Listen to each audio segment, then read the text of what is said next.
சரியா பிள்ளை? அப்போ நாம் கடைசி கிளாஸில் என்ன பார்த்தோம்?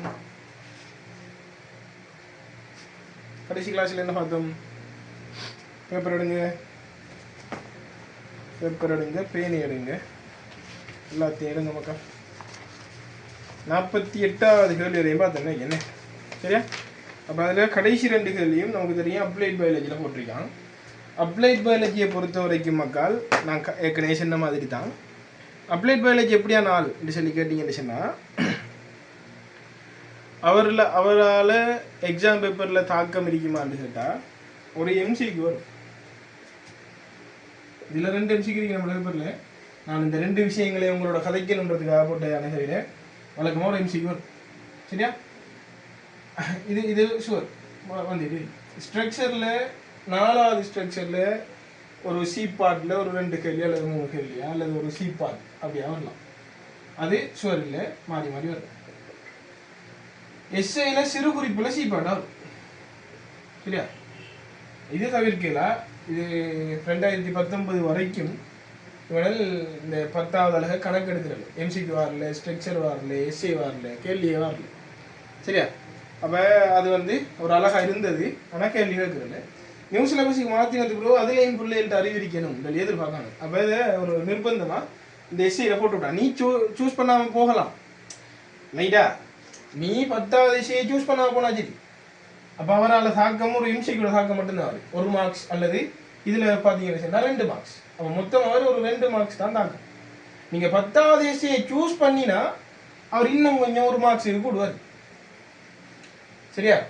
சரி. அப்போ 10வது எஸ்ஐயை தொடரும், சிறுகுறிப்பை தொடரும்ன்ற பிள்ளையில் அப்ளைட் பயாலஜியில் எஸ்ஐ எழுதுகிற மாதிரியான தலைப்புகளை தேடி அறிக்கணும். அதுதான் எதிர்பார்க்கணும்.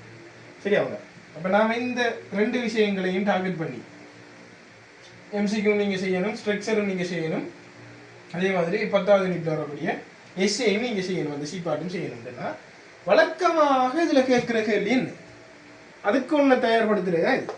சரியா? மொத்தமாகவே ஒரு 3 புள்ளி தான் இது வரும். ஆனால் இதுக்கு நீ ஒரு அழகு படிக்கணும். சரி? அது இல்லை விஷயம். இப்போ ஒரு அழகு படிக்கிறது இல்லை இவ்வளவு விஷயம். சரியா? அப்போ நமக்கு படிக்கிறதுக்கு கேள்வி கூடுதலாக வர பரப்புகளே எவ்வளோ வரி. உதாரணமாக மைக்ரோ பயாலஜி படிக்கணுமா, 10வது படிக்கணுமான்னு கேட்டால் நீ மைக்ரோ பயாலஜியாக படிக்கணும். என்ன என்னால் எம்சிக்யூலேயே நாலு வரும். சரி? எஸ்ஏ மாறி மாறி வர்றது, ஸ்ட்ரக்சரில் கிடக்கும் கேள்வி. அப்போ எப்படியோ அது ஒரு 6-7 மார்க்ஸ் கூடிய தாக்கம் எழுதிட்டு வரும். இதுவும் ஒரு 3 மார்க்ஸ் அல்லது 2 மார்க்ஸ். அதாவது நீங்கள் 10வது கேள்வியை சூஸ் பண்ணினா தான் 3. சரியா? 10வது கேள்வியை சூஸ் பண்ணலன்னு 2 மார்க்ஸ் கூடிய பரப்பாக வரும். அப்போ நீங்கள் தாராளமாக 97-98 மார்க்ஸ் எடுக்கலாம். இதில் நாலேஜ் இல்லாமல் கூட.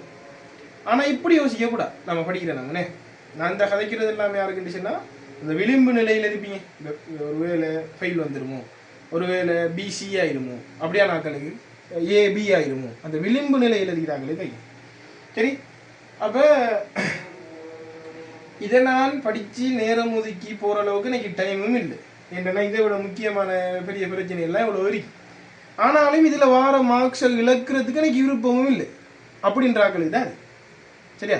அப்போ இந்த 10வது அலகில் வரக்கூடிய கேள்விகளில் மார்க்ஸை நீங்கள் எடுக்கணும்னா அந்த ரிப்பீட்டடாக வரக்கூடிய, உதாரணமாக இந்த டெங்கு, யானைக்கால், இந்த நன்னீர் வளர்ப்பு, மீன் வளர்ப்பு, இந்த ஏரியாவில் இருக்கிற சில குறிப்பிட்ட விஷயங்கள் ரிப்பீட்டடாக எம்சிக்யூ ஸ்ட்ரக்சர் இசையில் வந்துக்கிட்டே இருக்கு.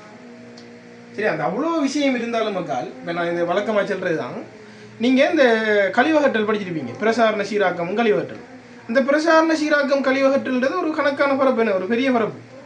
நீ வேணும்டா பாஸ் பேப்பர் போய் தூக்கி பாரு, அதில் அவன் கேள்வி கேட்டது எல்லாம் எங்கே இருக்கும் தெரியுமா? கழித்தல் கட்டமைப்பை கேட்டிருப்பான். ஒரு சில கேள்வி இல்லை, மேக்சிமம் நைட்ரஜன் கழிவுகளை கேட்டிருப்பான், நைட்ரஜன் கழிவுகளுக்குரிய அங்கிகளை கேட்டிருப்பான். அதில் கேட்கறதுக்கு எவ்வளோ இருக்கும். ஆனால் அவன் அந்த முன்துண்டுக்கு இருந்த அங்கே ஏறிட்டே இருப்பான். இப்போ 2025ஆம் ஆண்டு வந்த எம்சிக்யூவில் தான் அவன் என்ன கேட்டிருக்கான், சிறுநீராக்க பொறிமுறையில் அந்த அயன்கள் யார், எங்கே போகும், உயிர் பமந்தமான விஷயத்தை சோதிச்சு பார்த்துருக்கானே தவிர அதுக்கு முந்தின எல்லா வருடங்கள்லையும் அவன் கேட்டது அந்த சின்ன ஒரு துண்டு, என்னது, நைட்ரஜன் கழிவு, நைட்ரஜன் கழிவு கழிக்கிற அங்கி. சரியா? அப்படித்தான் இது ஒரு யூனிட் தான், கொஞ்சம் பரவாயில்ல இருக்கிற கொஞ்சம் பெரிய யூனிட் தான். ஆனாலும் இதில் அந்த எல்லாத்தையும் கேட்கல இல்லைங்க. ஒரு குறிப்பிட்ட ஏரியாவில் குறிப்பிட்ட விஷயங்கள், உதாரணமாக யானைக்கால் நோய் இருக்கிற ஆளுக்கு நீ குருதியை எடுக்கக்குள்ள இரவையில் எடுப்பியா பகலையில் எடுப்பியா? இல்லைங்க, யானைக்கால் நோய் இருக்கிற ஒரு ஆளுக்கு நீ குருதி எடுக்கக்குள்ள இரவையில் எடுப்பியா பகலையில் எடுப்பியா? இதை அவன் டெங்குக்கு செல்லும். யானைக்கால் நோய்க்கு நீ பகலையில் எடுக்கிறன்னா இரவையில் எடுப்பியா, சாரி டெங்குல கேட்கான் பகலையில் எடுப்பியா, அல்லது நீ இரவையில் எடுப்பா என்னன்னா அதை டெங்குல போடுறான் இரவையில் எடுப்பியா? இல்லைங்க, ஆகவே நமக்கு அந்த குறிப்பிட்ட விஷயம் தெரிஞ்சிருக்கேன். பகல்ல ஏன் எடுக்கலாம், ஏன் இரவையில் குருதி மாதிரி எடுக்கணும், இதுக்கான ரீசன் என்ன?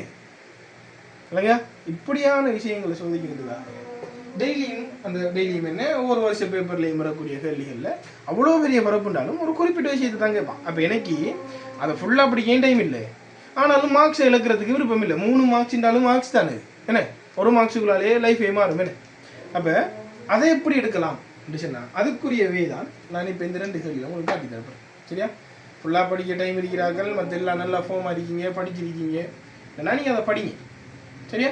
அதில் 10வது நீங்கள் படிக்கிறதுல எந்த பிரச்சனையும் இல்லை. இருக்கிற டைமுக்குள்ள எனக்கு நிறைய வேலை இருக்கு. நான் என்ன செய்யலாம், என் எஸ்ஸை தக்க வைக்கிறதுக்கு என்ன செய்யலாம், என் சியை தக்க வைக்கிறதுக்கு என்ன செய்யலாம் டாக்கள் இதுக்குள்ளே மூக்க நுழைஞ்சி இதை இருந்து ஃபுல்லாக இருந்து படிக்கிறது என்னென்னா அவ்வளோ யூஸ்ஃபுல்லாக இருக்காது.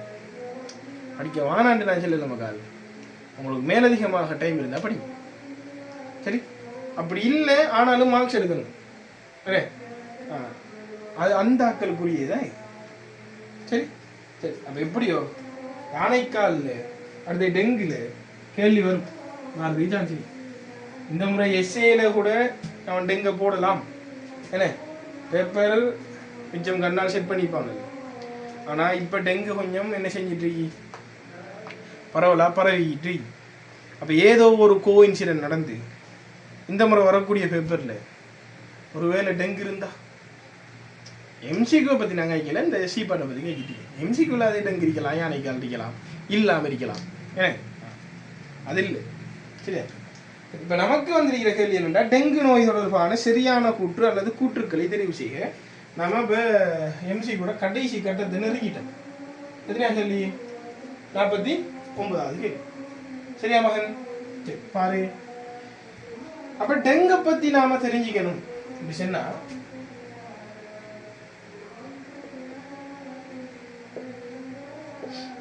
சரியா? அப்ப நமக்கு இது நார்மலா தெரியும். யாரு இது டெங்கு நோய் ஏற்படுத்துறது? யாரு? ஒரு வைரஸ். டெங்கு நோய் ஏற்படுத்துறது யாரு?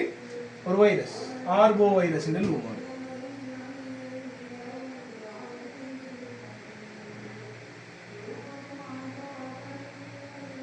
யாரு? ஆர்போ வைரஸ் கண்டல்வோம். இவர் ஒரு ஆர்என்ஏ வைரஸ். ஒன்று வைரஸ்ல டிஎன்ஏ இருக்கும், இல்லைன்னா ஆர்என்ஏ இருக்கும். இவரெல்லாம் ஆர்என்ஏ இருக்குமா? சரியா? இந்த ஆர்போ வைரஸுகள் காவிகளால, இவர் சொல்றது நோய்க்காரணி, இவர் வெக்டர், காவிகளால காவப்படும். அந்த காவிதான் மக்கால் யாரு? நுழம்பு. அந்த நோய்க்காரணி யாரு? நுழம்பு. சரி? அப்ப ஈடிஸ் எகிப்தி, ஈடிஸ் அல்போபிக்டஸ் என்று சொல்லக்கூடிய 2 வகையான நுழம்புகள் இந்த வேலைக்கு யார் யாரு? ஈடிஸ் எகிப்தி, எகிப்தி, ஈடிஸ் எகிப்தி ஸ்பெல்லிங் முக்கியம். அடுத்தது ஈடிஸ் அல்போபிக்டஸ். சரியா? சரிங்களா? ஸ்பெல்லிங்கை செக் பண்ணிக்கோங்க. ஸ்பெல்லிங் மிஸ்டேக் இல்லாமல் இதை பார்க்கலாம்.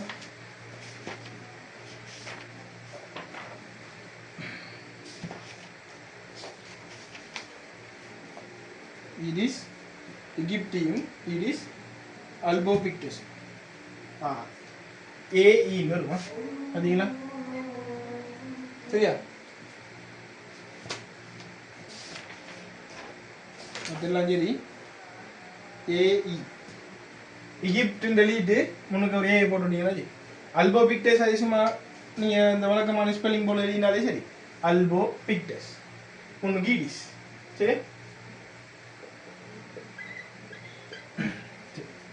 அப்ப இது எப்படி இந்த நோயை காவுண்டு சொன்னா, டெங்கு நோய் இருக்கிற ஒரு ஆளுக்கு எந்த நுழம்பு, ஆண் நுழம்பா பெண் நுழம்பா ரத்தம் குடிக்கிறது? அவரோட வேலை யாரு? பெண். கவனமா இருக்கணுமா? பெண் நுழம்புகள் என்ன செய்யும்னா, என்ன போக மாதிரி பெண் நுழம்புகள் என்ன செய்யும்னா போய் குத்தி ரத்தத்தை உறிஞ்சி அதோட சேர்த்து வைரஸ் எடுத்துடும். சரியா? ஏன்னு சொன்னா வந்தால் வைரசுக்கள் உயிர்கலங்களுக்கு வெளியே தொழிற்பாடற்றார்கள், உயிர்கலங்களுக்கு உள்ளதான் தொழிற்படக்கூடியார்கள். சரி, கட்டுப்பட்ட கலத்தை விட்டு முந்தின கேள்வியிலையும் பார்த்துருப்போம் என்ன.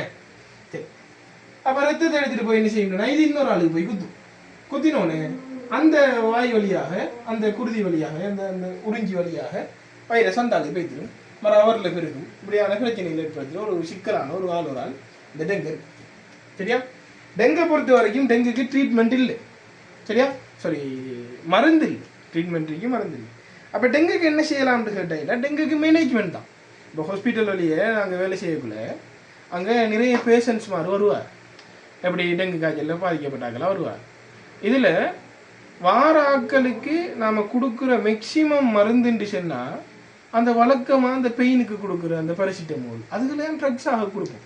அப்போ அங்கே என்ன செய்வோம்னு சொன்னால் பேஷண்ட்ஸுக்கு நாம் கூட ஒரு ஆள் நிற்பார். அந்த கூட நிற்கிற பைஸ்டாண்டுக்கிட்ட நாம் ஒரு கொப்பியை கொடுப்போம். பிறகு நீங்கள் எவ்வளோ தண்ணி கொடுக்கீங்க, எவ்வளோ யூரின் போகுது இப்படி சொல்லி செக் பண்ணுங்க. அப்படி இல்லைன்னு சொன்னால் அவருக்கு நம்ம கெத்திட்டரை போட்டு கெத்திட்டர் பேக்கில் எவ்வளோ யூரின் இப்போ 200 வந்துருக்கி, திரும்ப ஒரு 1 hour அளவாகக்குள்ள 400 இருக்கு, திரும்ப 200 வந்துருக்கி. அப்போ எவ்வளோ தண்ணி குடிச்சிருக்காருன்னு சொல்லி அந்த கொப்பியிலிருந்து இன்புட் அவுட்புட் எடுப்போம். எவ்வளோ குடுக்கம் எவ்வளோ வருது. அப்போ இது என்னன்னு சொன்னா மகன், குருதியினுடைய அமுக்கத்தை மெயின்டைன் பண்ணுறதுதான் ட்ரீட்மெண்ட் மேனேஜ்மெண்ட். சரியா? அது முன்னுக்கு நாம் என்ன செய்வோம், குருதி அமுக்கத்தை கூட்டுற வேலை செய்வோம். வர குருதி அமுக்கம் ஓரளவுக்கு லெவல் ஆகினது அப்புறம் வர கூட்டிகிட்டு இருக்கப்படாது, ஹை ப்ரெஷர் ஆகிடும், என்ன ஹைப்பர் டென்ஷன் ஆகிடும். அப்போ அப்படி இல்லாமல் மெயின்டைன் பண்ணுவோம் வரா. சரி, அது மேனேஜ்மெண்ட். அது டெங்கு பரிகரிப்பு, டெங்கு முகாமைத்துவம். சரியா? பரிகரிப்பு இல்லை, டெங்கு முகாமைத்துவம் சொல்லி ஒரு புக்கே கவர்மெண்ட் எழுதிட்டுருக்காங்க. அப்போ அது நிறைய விஷயங்கள் அதுக்குள்ள வரும். சரி, அப்போ இது என்ன டெங்குண்டா என்னன்னு கேட்டால், டெங்கு ஆரம்ப கட்டத்தில் நார்மலாக இருக்கும்.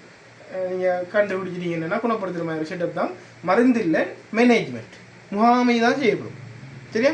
சரி, அப்போ இது என்ன செய்யும் சொன்னால், இந்த நோயாக்கி உள்ளுக்கு போய் பெருகி வாங்கி வலிச்சு உங்களோட குருதி குழாய்கள் நாளங்கள் எல்லாம் கிழிச்செறிஞ்சிடும். கிழிச்செறிஞ்ச இப்போ என்ன செய்யும், ரத்தம் என்ன செய்யும், அந்த குருதி குழாய்கள் இருந்து, சரியா, அந்த குருதி குழாய்கள் இருந்து குருதி வெளியாகும். வெளியாகினா இதுக்குள்ள பிளட் ப்ரெஷர் என்ன செய்யும், குறையும். பிளட் ப்ரெஷர் குறைஞ்சா நம்ம ஏற்கனவே படித்த விஷயங்கள் தானே, ஹைப்பர் டென்ஷன், ஹைப்போ டென்ஷன். அப்ப இந்த ஹைப்போ டென்ஷன் என்ன செய்யலாம், மரணத்தை கூட ஏற்படுத்தலாம் படிச்சிருப்போம். அப்ப இது ஆபத்தான ஒரு விஷயம். ரெண்டு தான், ஹைப்பர் டென்ஷன் இருந்தா ஹைப்போ டென்ஷன் இருந்தா ரெண்டுமே ஆபத்தான விஷயம் தான். சரியா? அப்ப இது மரணத்தை ஏற்படுத்தக்கூடிய அளவுக்கு விஷயம் இருக்குது.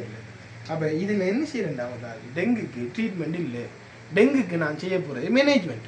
அப்போ ஹாஸ்பிட்டலில் நாங்கள் என்ன செய்கிறோம், வர பேஷண்ட்ஸை வச்சு அட்மிட் பண்ணி அவரில் டீஹைட்ரேட் ஆகாமல் குடிக்கிற தண்ணியை விட, எடுக்கிற உணவுப் பொருள் இருக்கிற தண்ணியை விட வெளியாகி போகிற நீர் அளவை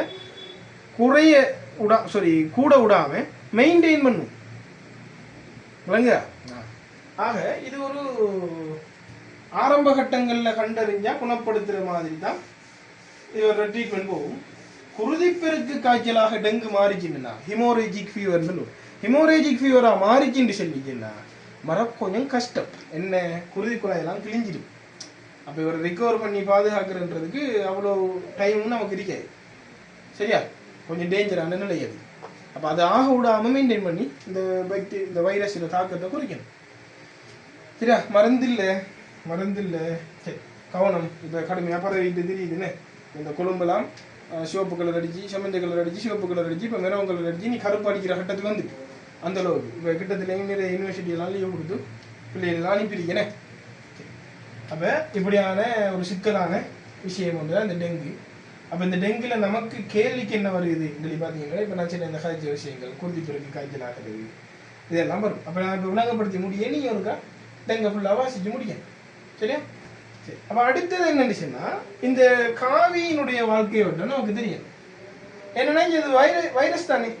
அப்போ வைரஸ் வாழ்க்கையை விட்டு நமக்கு தெரியும், ஒரு உயிர்காலத்துக்கு போனா தான் அவருக்கு பவர் கிடைக்கும், அவரால் நோய் ஏற்படுத்தணும், அவரால் இன்னொரு உயிர்காலத்திற பொறிமுறையை பயன்படுத்தி தான் பெருகவே என்ன. அவர் உயிர் உள்ளதா உயிரற்றதா இந்த பிரச்சனையெல்லாம் போயிட்டு கிடக்கு. ஏன் அவர் எந்த ஒரு பாகுபாட்டு மட்டத்திலையும் சேர்க்கலை சொல்லுங்க பாபம்? ஏன் வைரசுக்கள் எந்த ஒரு பாகுபாட்டு மட்டத்திலும் சேர்க்கப்படவில்லை சொல்லுவோம் பாபம்? ஏன் டைவர்சிட்டி கலமைப்பு இல்லை. முதல் ஒரு மென்சா விரிக்கணும் என்ன, அதுக்குள்ள குழிய ஒரு விரிக்கணும் என்ன, அதுக்குள்ள எதுண்டான ஒரு நியூக்ளிக் அமிலம் விரிக்கணும். இந்த செட்டப் வந்து வைரஸுக்கு இருக்கா? இல்லை. புரத உரை, அந்த புரத உரைக்குள்ள ஒரு நியூக்ளிக் அமிலம், இது களமா இல்லை. அப்ப எந்த பாகுபாட்டு மட்டத்தையும் எடுக்க. டெங்கு நுழம்ப பார்த்துக்கிட்டீங்கன்னு சொன்னா அவர் வந்து இந்த ஷேப்ல இருப்பாரு. எந்த ஷேப்ல? ஒரு முட்டை கண் இருக்கும் அவருக்கு, சரியா? இப்படி குத்தி உறிஞ்சிறதுக்கான ஒரு வாய் இருக்கும் அவருக்கு, இப்படி உடம்பு இருக்கும். என்ன சேம்பூச்சி உள்ள வருது? சரி, ஏதோ ஷேப்ல பண்ணீங்க நுழம்பு தெரியும் தானே. இவர கால்களை பார்த்தா மகன், இவர கால்களை பார்த்தா சொன்னா சரியா? இவர உடம்புல ஒரு வெள்ளை கலர் கோடு இருக்கும். இவர உடம்புல ஒரு வெள்ளை கலர் கோடு இருக்கும். கால்கள்ல அது எதிர அரிக்கும். எப்படி எதிராண்டுச்சுன்னா, உடம்புல இப்படி நீட்டு கோடு அரிக்கும், கால்கள்ல இப்படி வரி அரிக்கும் இல்லைங்க. கால்கள்ல எப்படி இருக்கும்? இப்படி வரி அரிக்கும் இல்லைங்க. வரியா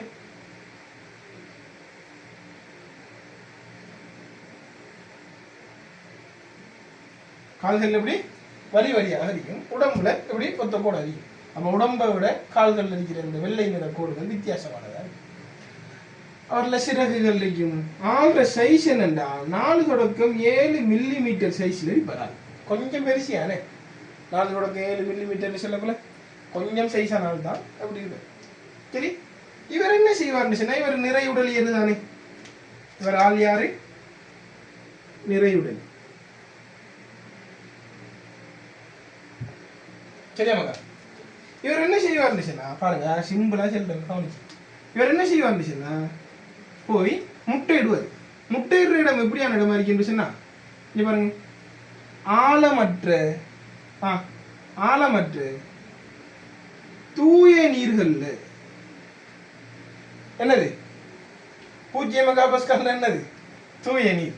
அந்த தூய நீரை வந்து வரல சுத்தமான நீர் இல்லைடா. தூய நீர் செல்ல வந்தது 0 மெகாபாஸ்கல் நீர் இல்ல, சுத்தமான தண்ணியா இருக்கணும். ஆழமில்லாத நீர்நிலைகள் இங்க பாருங்க, ஒரு ஜோகெட் கிண்ணி, ஒரு வெட்டின சகரம், அடுத்தது ஒரு டயரு, அடுத்தது ஒரு சின்ன ஒரு மடு, இதுக்குள்ள பேஞ்சு நிற்கிற மழை தண்ணி, பீலிகள், ஊட்டுக்குறையில் இருக்கக்கூடிய பீலிகள். சரி, இப்படியான இடங்கள்ல இந்த நுளம்பர் வந்து என்ன செய்வா இருந்துச்சுன்னா, நல்லா பாத்துக்கா, இந்த நுளம்பர் வந்து என்ன செய்வா இருந்துச்சுன்னா, இந்த நுளம்பர் வந்து என்ன செய்வாருன்னா முட்டைகள் இடுவார். இதுலதான் நீங்க ஒரு விஷயத்தை கவனிக்கணும். இந்த முட்டையை பாரு, நீள்வட்ட வடிவமான முட்டை அரிக்கும். சரியா? தனித்தனியா விடும் முட்டை. எப்படி விட்டுருக்கி? தனித்தனி முட்டைகள் ஆடும், வெந்நீரம் அரிக்கும். அவ்வளவு விஷயத்தை நோட் பண்ணுங்களா. இந்த முட்டையோட சைஸ் வந்து நுளம்ப விட முட்டை வரிசை அரிக்கலாம், அப்படி இல்லையா? முட்டையோட சைஸ் வந்து என்ன, 1 மில்லிமீட்டர் நீளமுடையதாக இருப்பாரு. முட்டையோட சைஸ் வந்து 1 மில்லிமீட்டர் சைஸ்ல இருக்கும், நீள்வட்ட வடிவமா இருக்கும், தனித்தனியா விடும் முட்டை. கவனமா கேட்பாங்க, இந்த விஷயங்களை சோதிப்பாங்க. அப்ப இவர வாழ்க்கை வட்டத்தில் அடுத்த கட்டம் என்ன? முட்டை. இவர வாழ்க்கை வட்டத்தில் அடுத்த கட்டம் என்ன மகள்? முட்டை. இந்த முட்டை என்ன செய்யும்னா, வித்தின் ஃபியூ மினிட்ஸ், அதாவது ஒரு சில நிமிடங்கள்ல,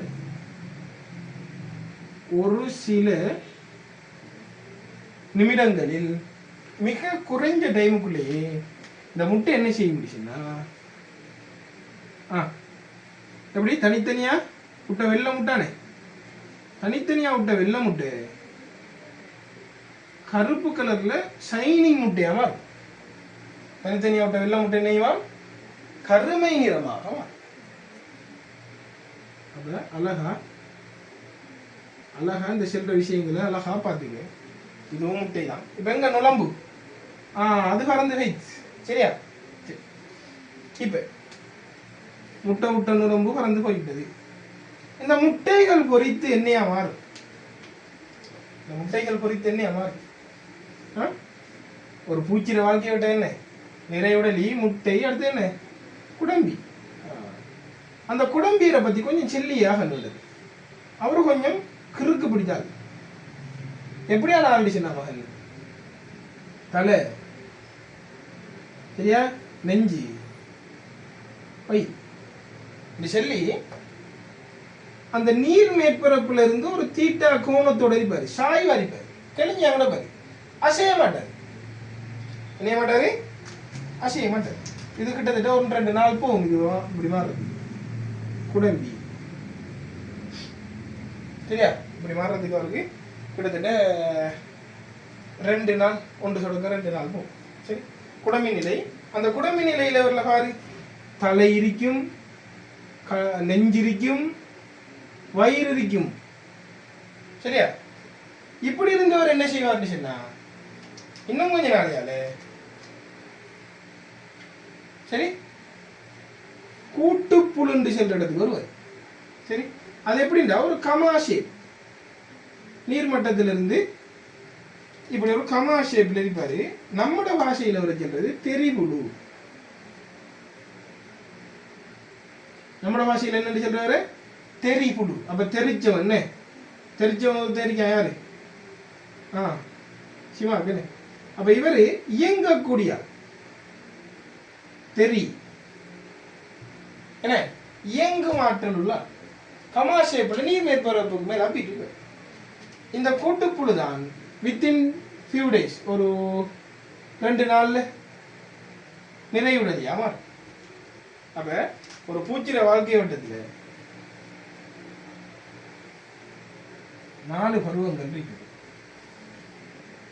நிறைவுடலி, முட்டை, குடம்பி, கூட்டுப்புழு. சரி, இவரை பத்தின இந்த இவ்வளவு விஷயங்களும் அவளுக்கு தெரிஞ்சுக்கணும். இந்த நுழம்பரு கருப்பு கலரா, இந்த நுழம்பர் என்ன கலர்? கருப்பு கலரால் அவர் சூரிய நீரில் முட்டை விடுவாரு, அது கருமை நிறமாக மாறும், அது குடம்பி, அது வந்து இந்த வாழ்க்கை சரியா. இதுதான் டெங்கு சம்பந்தமான விஷயம். அப்போ டெங்கு வேறு ஒரு ஆள்ல இருந்து இன்னொரு ஆளுக்கு போகிறது நுழம்பினூடாக கடத்தப்பட்டு நுழம்பு அந்த குருதி உறிஞ்சோக்குள்ள டிரான்ஸ்மிட் பண்ணி விட்டுரும், கூடு கழிச்சிட்டு. சரி, அப்போ இந்த விஷயங்கள் தேவையான விஷயங்களை நோட் பண்ணிடுங்க. நாள் கணக்கில் அறிக்கை நீங்கள் இதை நோட் பண்ணுங்க.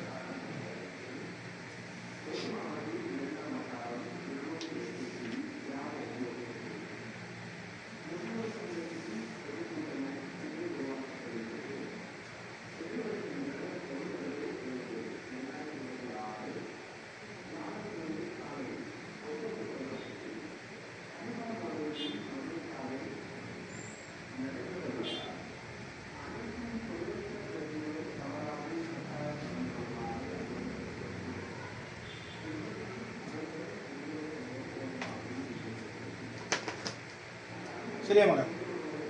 இதுல கவனிச்சிங்கன்னா இவரு கிட்டத்தட்ட 2 தொடக்கம் 4 வாரங்கள் உயிர் வாழ்வாராம்.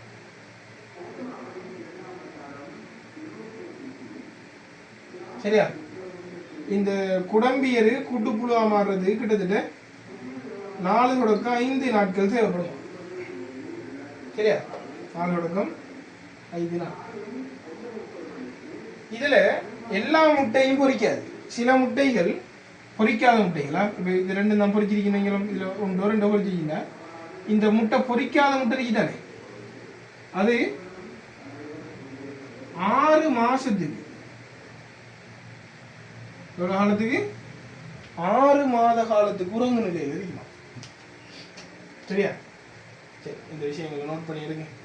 அப்போ கட்டாயம் தேவைப்படும், பார்த்துக்கங்க.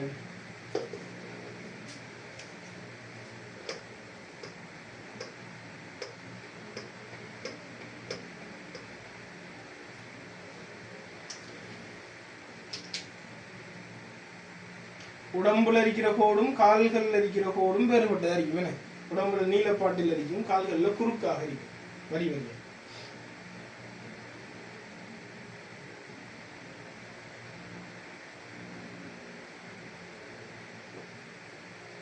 சரி,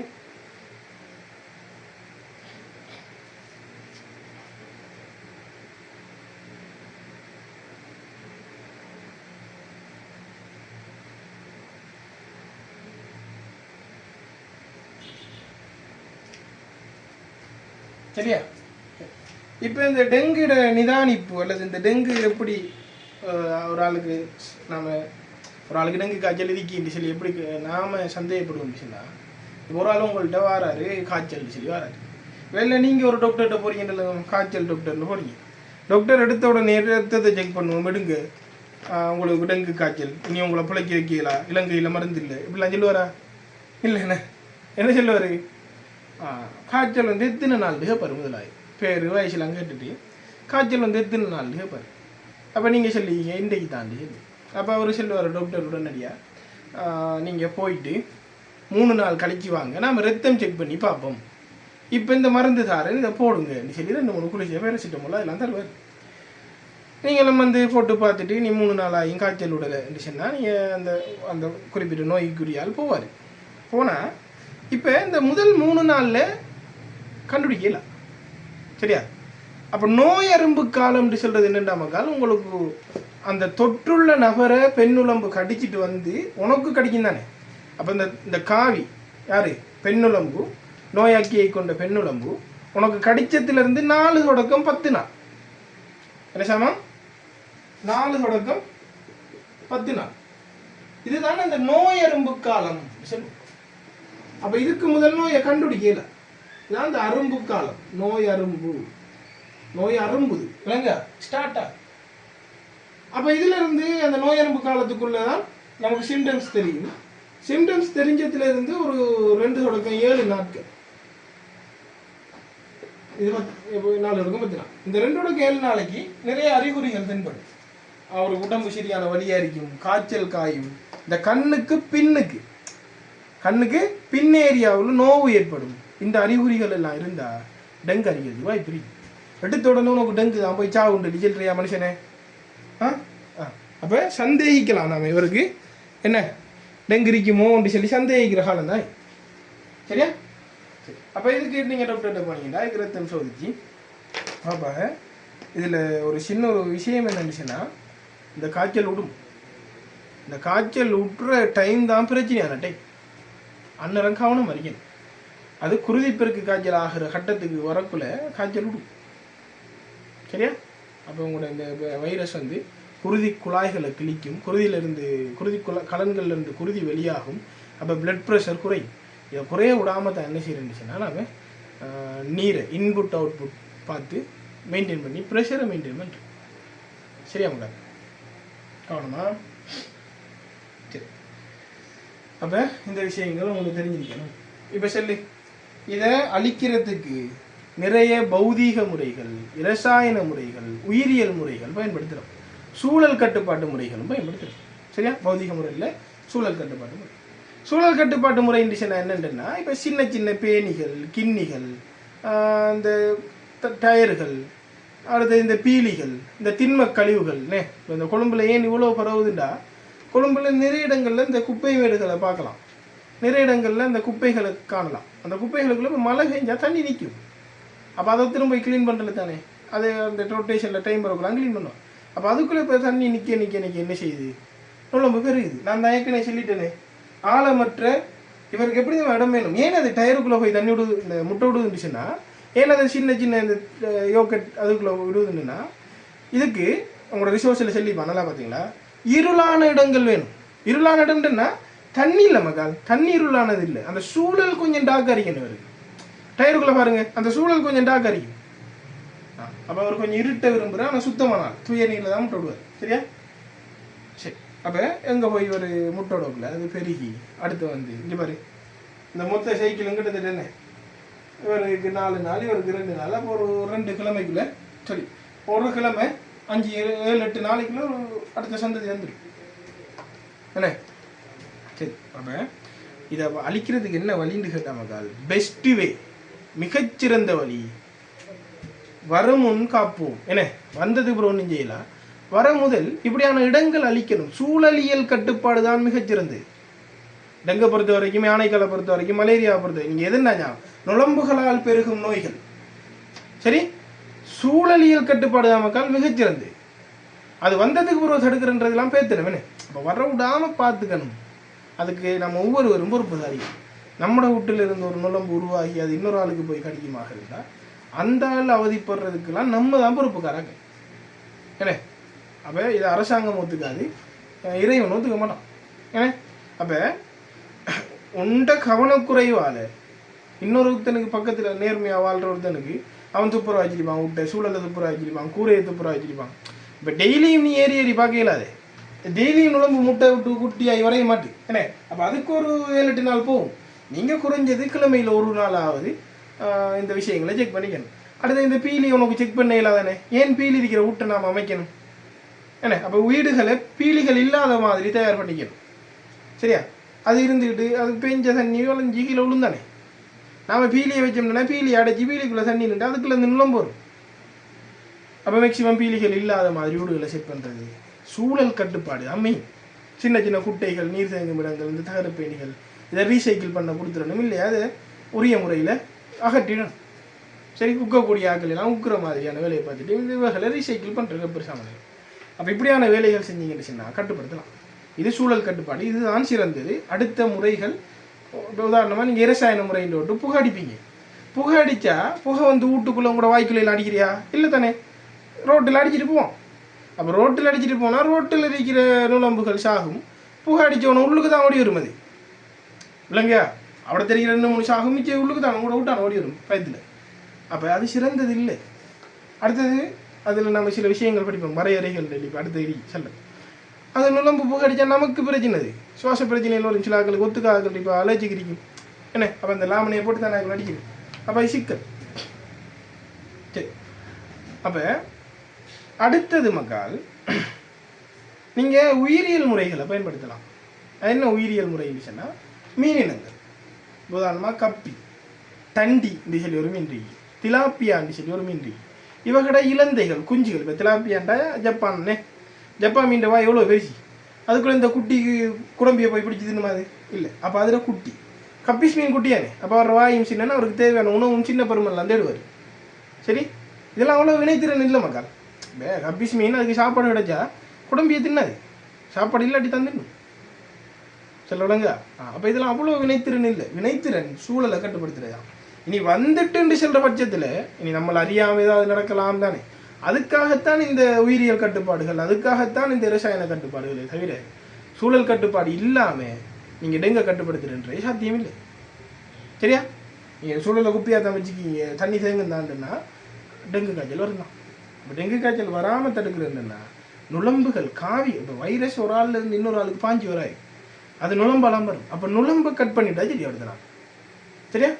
சரி இது விளையிட்டா அப்போ அந்த கப்பி மீன் பயன்படுத்துறது, இந்த டண்டி இந்த சொல்லி ஒரு மீன் இருக்கு அது பயன்படுத்துறது, இந்த திலாப்பியா மீன்கள் இருக்கு அவரோட இலந்தைகளை பயன்படுத்துறது இப்படி செய்யலாம் சரி. இதில் இப்போ ரிசோர்ஸில் நீங்கள் ஒரு விஷயத்தை நல்லா எழுதி வச்சுக்கோங்க. நான் இந்த செல்ற விஷயங்கள் எழுதி வச்சுக்கோங்க.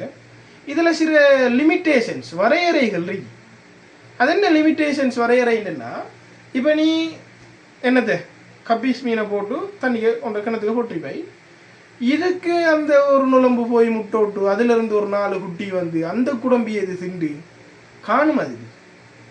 அப்போ நாம் அதை சரியான சாப்பாடை போட்டு போசிக்காம விட்டோம்டா மீன் இறந்துடும். மீன் இருக்கித்தான் என்ற நம்பிக்கையில் இருந்தாயிண்டா நுழம்பு கறியிடும், மீன் செத்துட்டு. அப்போ மீன்களுக்கு தீன் போடணும். ரெண்டாவது அந்த மீன்களுக்கு அந்த வாழ்கிற சூழல் பிஹெச் நீர்நிலையில பிஹெச் செட் ஆகணும், இல்லாட்டி மீன் செத்துடும். அப்போ மீன்களை போட்டு நீங்கள் செய்கிறது ஒரு நல்ல முறை தான் இல்லைன்னு இல்லை. ஆனால் அங்கே நீங்கள் சாப்பாடு கொடுக்கலண்டா மீன் செத்துடும், பிஹெச்சை மெயின்டைன் பண்ணலண்டா மீன் செத்துடும் சரியா. அடுத்தது நீங்கள் இப்போ செய்றீங்க புகாடிக்கிங்க. புகாடிக்கிறேன்னு சொல்கிறது நமக்கே எரிச்சல் ஊட்டும் ஒரு இது. சிலாக்களை கண் அலர்ஜி காக்கும், சிலாக்களை தோல் அலர்ஜி காக்கும், சிலாக்களை சுவாச பிரச்சனையில் உறப்பாக்கும். எல்லாருக்கும் ஒத்துக்காது. அப்போ அங்கேயும் சிக்கல் இருக்கு. சரி, அப்போ பெஸ்ட்டு வே ஒன்று தான்.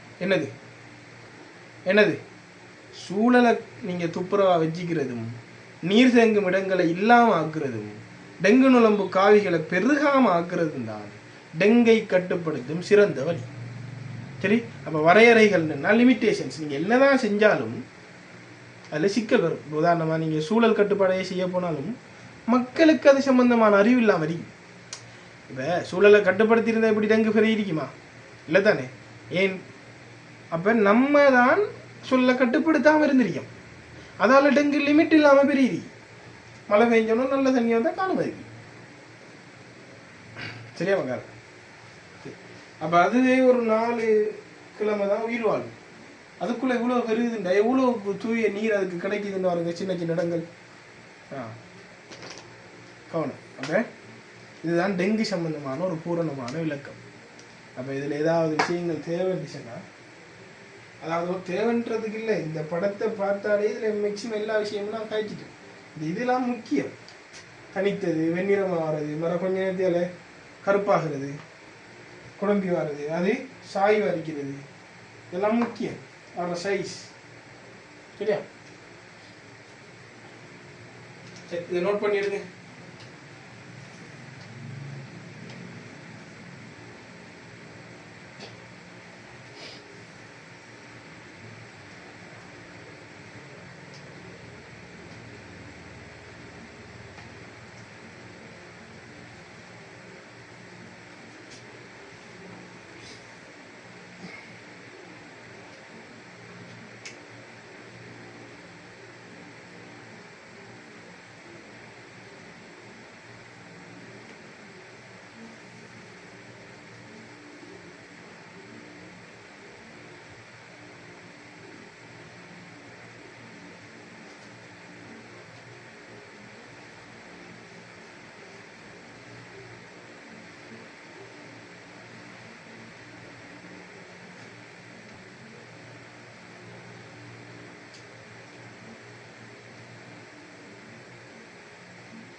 நோட் பண்ணி எடுங்க காஃபிக்கு.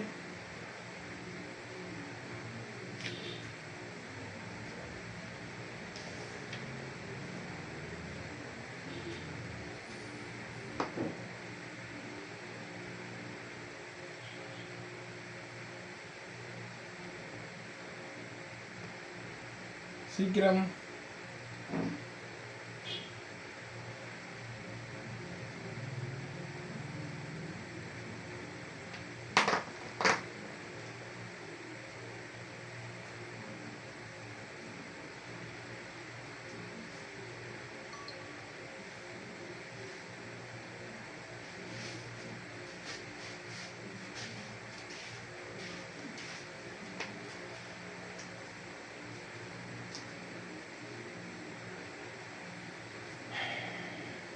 சரியா? சரி, அப்போ இதை அழிக்கலாம். இப்போ காய்ச்ச விஷயங்கள்லாம் இதுதானே. எவ்வாறு தூய நீரில் முட்டையிடும், ஆழமற்ற நீர்நிலைகளில் முட்டையிடும், முட்டைகள் தனித்தனியாக விடும், அது கருப்பு நிறமாக மாறும், அதிலிருந்து குடம்பி வரும், குடம்பிலிருந்து கூட்டுப்புழு வரும், கூட்டுப்புழு நிறைவுடலியாக மாறும், நிறைவுடலி கருமை நிறமானால் உடம்புல கோடுகளும் கால்களில் வரிகளும் இருக்கும். நிறைவுடலியது 4 தொடக்கம் 7 மில்லிமீட்டர் சைஸான ஆளாக இருப்பார். சரியா? அடிக்கட்டாது காவியரி இடிஸ் எகிப்டியும் இடிஸ் அல்போபிக்டஸும். டெங்கர் வந்து ஆர்என்ஏ வைரஸான ஆர்போ வைரஸால் ஏற்படுத்தப்படுறதால் அப்படியான விஷயங்கள் இருக்கு. சரி, அடுத்தது டெங்குல 2 கட்டம் இருக்கு. அதில் 2வது கட்டம் குருதிப்பெருக்கு காய்ச்சல் சொல்லி, அது குருதிப்பெருக்கு காய்ச்சலாக மாறினா கொஞ்சம் டேஞ்சர். 24 to 48 மணி நேரத்துக்குள்ள கடும் சிக்கலான ஒரு காலம் அது, உயிர் போகிறதுக்கும் வாய்ப்பு இருக்கு. குருதிப்பெருக்கு காய்ச்சலாக மாற முதல் பாதுகாத்துறது. சரி, ஃபியூச்சர் நோட் பண்ணிடுங்க.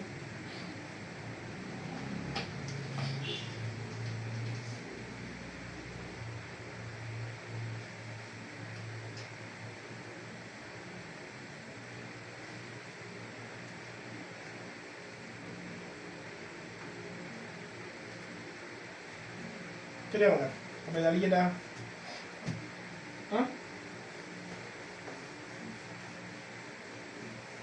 அடுத்தது மகன் எம்சிக்கு வர வாய்ப்பு இருக்கு.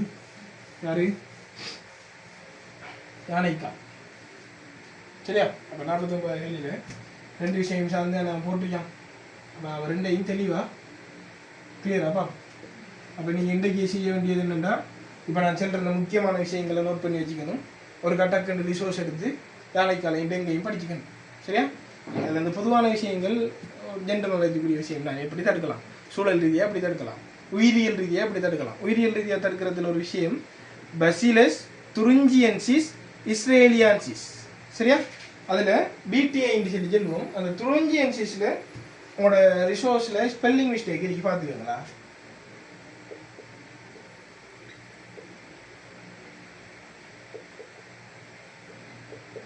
சரியா? இப்படி தான் வரணும். உங்களோட ரிசோர்ஸில் பார்த்தீங்கன்னு அது எப்படி கொடுத்துருக்காண்டா பசிலஸ் துரிஞ்சிஜியன்சிஸ் 2 தரம் ஜிஐஜிஐன்னு வந்துருக்கு. சரியா? அப்போ அதை மாற்றிக்கங்க. THURINGIENSIS.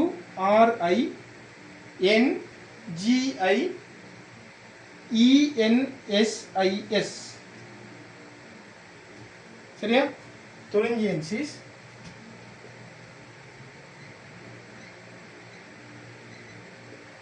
இஸ்ரேலியன்சிஸ். சரி, இன்னும் ரொம்ப சீரியஸ். அப்போ இவர் சாதி, இனம், உப இனம். அப்போ ஒரு பிடிஐ கேள்விப்பட்டிருப்பீங்களா? பிடிஐ நஞ்சு, இந்த பாக்டீரியாக்களை பயன்படுத்தி நீங்கள் உயிரியல் முறையில் என்ன எல்லாம் டெங்கு அழிக்கலாம். சரியா? இப்போ நம்ம யானைக்காலை பார்ப்போமே. அப்போ முதலாவது விஷயம் யானைக்கால். யானைக்காலை ஏற்படுத்துறது யாரு? ஒரு நெமட்டோடா. யாரு? ஒரு நெமட்டோடா. நெமட்டோடான்னா என்ன? நெமட்டோடா இருந்துச்சுன்னா தமிழ் மீனிங் என்ன? நுண்புழுக்கள். நுண்புழு டைவர்சிட்டியில் படிச்சிருக்கோம். சரியா? அப்ப யார் அந்த நெமட்டோடான்னு கேட்டா மகன் உச்சேரியா பெங்க்ரோஃப்ட். கட்டாயம் இந்த பேர்கள் இருசொற் பேரிடு தானே. அப்போ நீங்கள் கட்டாயம் என்ன செய்யணும்னு சொன்னால் ஸ்பெல்லிங் மிஸ்டேக் இல்லாமல் எழுதுறதுக்கு ட்ரை பண்ணுங்க. சரியா? அதே மாதிரி எழுதிட்டு அடிக்கோடு அடிங்க. சரி? அப்போ யானைக்கால் நோய் ஏற்படுத்துகிற ஆள் யாருன்னு சொன்னால் உச்சரேரியா பெங்க்ரோஃப்ட் சொல்லக்கூடிய ஒரு நெமட்டோடா. சரி, நுண்புழு. இத காவுற நுளம்பர் யாரு சொன்னா கியூலெக்ஸ். கியூலெக்ஸ் கியூனிஃபெசியேட்டஸ். உங்களோட ரிசோர்ஸ்ல சரியா இந்த இடத்துல இடைவெளி சந்திருப்பாங்க. அப்படி வராது, இது ஒரு சொல்லா. சரியா? குயின்கிஃபெசியேட்டஸ் அல்லது கியூனிஃபெசியேட்டஸ். நீங்க சும்மா சிம்பிளா குயின் கியூ ஃபெசியேட்டஸ் வச்சுக்க. சரியா மகா? அப்ப இந்த இடைவெளி வராதா? அப்ப இவர் தான் அந்த யாரு? காவி. நல்லா ஞாபகம் வச்சுக்கோங்க. யானைக்கால் நோய் வாரத்துக்கு இந்த அறிக்கிற இவர் மட்டும் காரணம் இல்லை, வேற நுண்புழுக்களும் காரணமாக வரலாம். ஆனா 90% யானைக்கால் நோய் ஏற்படுத்துகிறால் இவர் தான். சரியா? ஆனா இருக்கிற ஒரே ஒரு காவி வருதான். அது என்ன இதா இருந்தாலும் யானைக்காலுக்கான காவி வருதான். யாரு? கியூலெக்ஸ் குயினி ஃபெசியேட்டஸ் வரும். அது நீங்க குயின் கியூ ஃபெசியேட்டஸ்னாலும் நீ போய் அதுல காதுல ஏறி போய் வாசிச்சா காட்டப்பட எக்ஸாம் இல்லை தானே? ஸ்பெல்லிங் சரிண்டா சரி, அதை நீ என்ன பண்ணினா வாசி. சரியா? நீ வாசிக்கிற எப்படின்னா வாசி, ஆனா எழுதுறத சரியா எழுதிக்கங்க. சரியா? இந்த விஷயம் முதல்ல நமக்கு தெரியணும். இந்த யானைக்கால ஏற்படுத்துகிற இந்த நுளம்பரை பத்தி இப்போ கொஞ்சம் பார்ப்போம். அங்க நாம வைரஸை பத்தி பெருசா பார்க்கல, நுளம்ப பார்த்தோம். இங்க நாம நுளம்ப பெருசா பார்க்க மாட்டோம், இவங்களை பத்தி பார்க்க போறோம். சரியா? சரி, யானைக்கால் நோக்கி செல்ற மக்கள் ஃபைலேரியாசிஸ். யானைக்கால் நோக்கி என்ன சொல்றது? எலிஃபென்ட் லெக் சொல்றல ஃபைலேரியாசிஸ். சரியா? என்னப்பா அப்ப இவர் ஒரு ஆறு நுண்புழுக்களால் ஏற்படுத்தப்படுற பிரச்சனை. சரியா? சொல்றது பெராசைட்ஸ். ஒரு ஒரு விலங்கால வார நோயை சொல்றது பெராசைட்ஸ். என்னன்னு பாப்போமே. அப்ப முதலாவது இவரை பார்த்தீங்கன்னு சொன்னா, இவர் இந்த நுளம்பரு 3 தொடக்கம் 4 மில்லிமீட்டர் சைஸ். அவரு 4 தொடக்கம் இல்ல. அப்ப இவரு குட்டி பாருங்க. பேரு தான் யானை, ஆள் குட்டி. நுளம்பா பேரு தான் யானை, ஆள் குட்டி. ஞாபகம் அப்படி. இவர் இந்த உடம்புல பின்னுக்கு பார்த்தீங்கன்னு சொன்னா அவரு கருப்பு கலர் தானே. இவரு கருப்பு பிளஸ் சாம்பல். சரியா? இவர் கருப்பு பிளஸ் சாம்பல். இவர் உடம்புல பின்னுக்கு பார்த்தீங்கன்னு சொன்னா இப்படி கருப்பு நிறத்துல அல்லது கவில நிறம், கருப்பு அல்லது கவிலம்.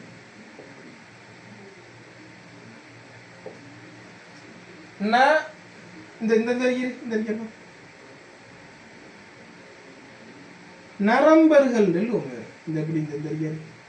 கருப்பு நிறம் அல்லது கவில நிறத்துல நரம்பர்கள் இருக்கு.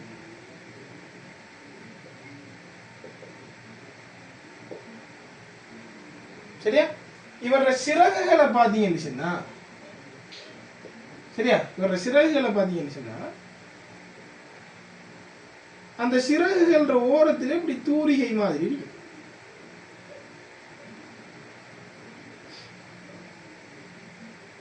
சரியா?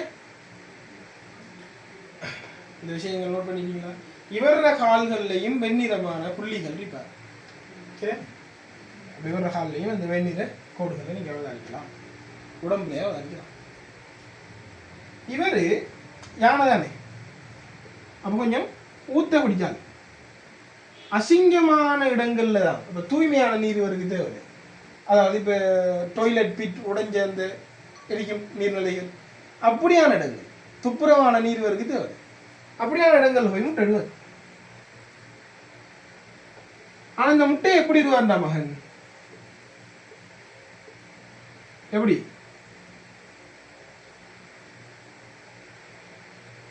எப்படி? திரள்களாக முட்டையிடும். எப்படி முட்டையிடும் பாத்தீங்கன்னா? எப்படி முட்டையிடும்? திரள்களாக முட்டையிடும்.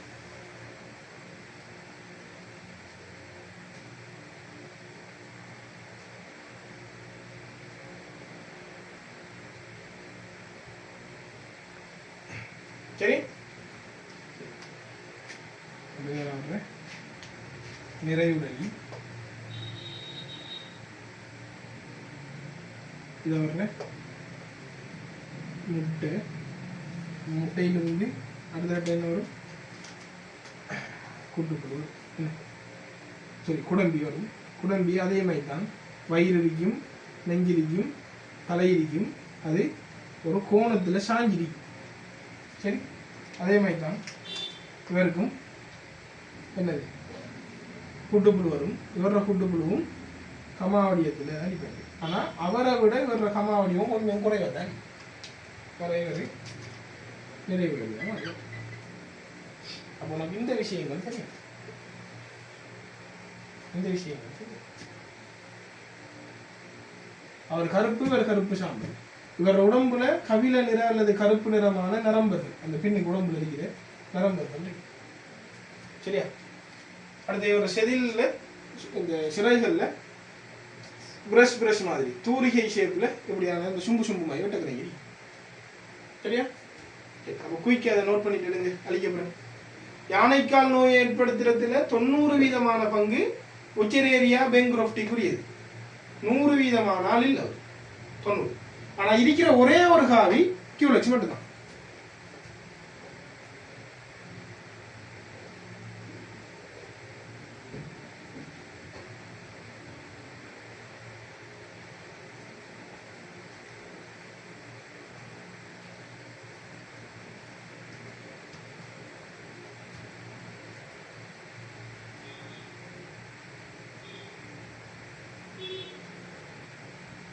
சரியா மகால்?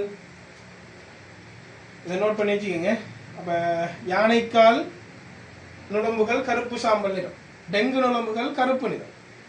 டெங்கு நுழம்புகள் 4.7 மில்லிமீட்டர், இவர் 3.4 மில்லிமீட்டர். அது முட்டையை தனித்தனியாக விடும், இது முட்டையை திரள்களாக விடும். அது தூய நீர்ல விடும், இது மாசடைந்த நீர்களை தேடும். டாய்லெட் ஃபீட் தண்ணியெல்லாம் நல்ல தண்ணியா? அப்போ மாசடைந்த நீர்நிலைகள்ல விடும். சரியா? சரி, அப்ப இது இந்த கியூலெக்ஸ் என்று சொல்லக்கூடிய நுழம்பினுடைய வாழ்க்கை வட்டம். அதே மாதிரி தலை, நெஞ்சி, வயிறு இருக்கும், ஒரு கோணத்துல சாஞ்சிருக்கும். அதே மாதிரி கூட்டுக்குள்ளே இருக்கும். சரியா? பெரிய மற்ற வேறுபாடுகள் ஒன்றும் இல்லை. சரியா? அப்ப இதை அடிக்கிட்டா நீங்க தேவையான விஷயங்களை அழகா ஸ்டாப் பண்ணிட்டு நோட் பண்ணி எடுத்துக்கோங்க. அந்த உங்களோட நுழம்புட பேருல இடைவெளி தந்திருப்பான் என்ன, கியூனிஃபேஷியேட்டேஷன் இடத்துல அதில் நீங்கள் அந்த இடைவெளி இல்லாமல் மாற்றிக்கங்க.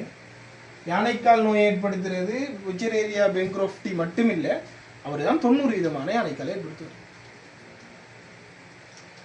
சரி, இப்போ நாம பார்க்க போறோம் மகன், யானைக்கால் நோயில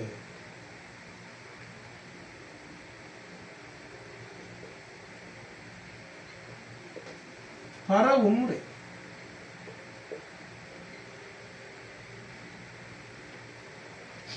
சரியா? இப்ப நல்லா பார்த்துக்குங்க. இது மற்ற நோய் டெங்கு பரவிக்கலாம், மலேரியா பரவும் தான். அப்படி மற்ற நுழம்புகளால பரவுற மாதிரியான ஒரு சிஸ்டம் இல்லை. எப்படி ரத்தத்தை போய் எடுப்பாரு, ரத்தத்துல இருந்து வைரஸ் வரும், ரத்தத்தை உறிஞ்சுவாரு, மறைவு வர்ற ரத்தத்துல இருந்து அந்த ரத்தத்துக்கு வைரஸ் போகுமே. அப்படி இல்லை. இது கொஞ்சம் ஒரு இன்ட்ரெஸ்டிங்கான லைஃப் ஸ்டோரி. இந்த யானைக்கால் நோய் ஏற்படுத்துகிற நெமட்டோடு அடிக்கலாம். இதுக்கு நாம மனிதனும் தேவை, நுழம்பும் தேவை. இதில் வாழ்க்கை வட்டது 2 இடத்துல இதில் வாழ்க்கை வட்டம் பிரிஸ் ஆகும். பாருங்க, இப்போ நான் எடுக்க இந்த அடிக்காது ஒரு நம்மளோட தோல், மனிதன் தோல். சரியா? இதுல இருந்து அவரு டெங்கரு வாராரு. டெங்கு வருது, யானைகளுக்கு கியூலெக்ஸ் வராதுன்னு. சரியா? அப்படியே வர சிறகு இந்த அடிக்கு வர சிறகு லேண்ட் ஆகி அவர் அந்த ஊசி போல அந்த உறிஞ்சிற அமைப்பை வச்சு குத்துறாரு. குத்தினோன்னு பாரா வழக்கமா வைரஸ்லாம் நெஞ்சிக்கு உங்க உடம்புக்குள்ள செலுத்துச்சுன்னு டெங்கு வந்த மாதிரி இது வராது. என்ன செய்யும் சொன்னா, இதுல உடல்ல இருந்து மக்கால் நுண்பைலேரியாக்கள் விழும். என்ன சாமா விழும்?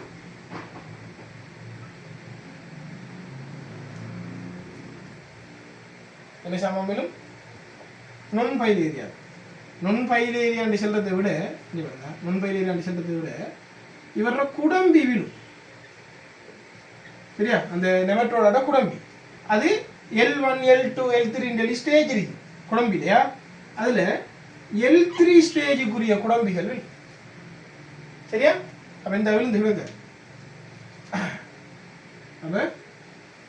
கிடக்க குடம்பி. சரியா? இப்ப இந்த நுழம்பு குத்தி ரத்தத்தை எடுத்துட்டு போய்த்திரும்.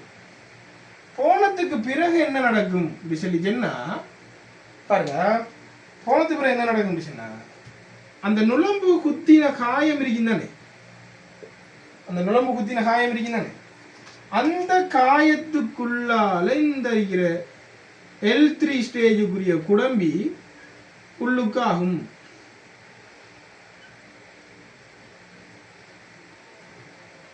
என்ன செய்யும்? இந்த நுளம்பு குத்தின காயத்துக்குள்ளால இந்த குடம்பி உள்ளுக்காகும். சரியா?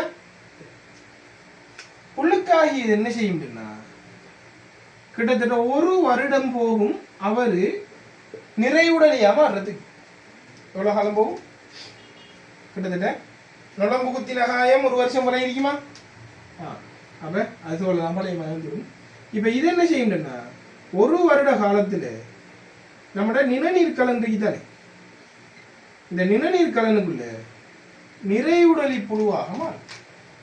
அப்ப இந்த தெரியுது இவரு நிறைவுடலி புழுவாக மாறும். சரியா? நிறைவுடலி.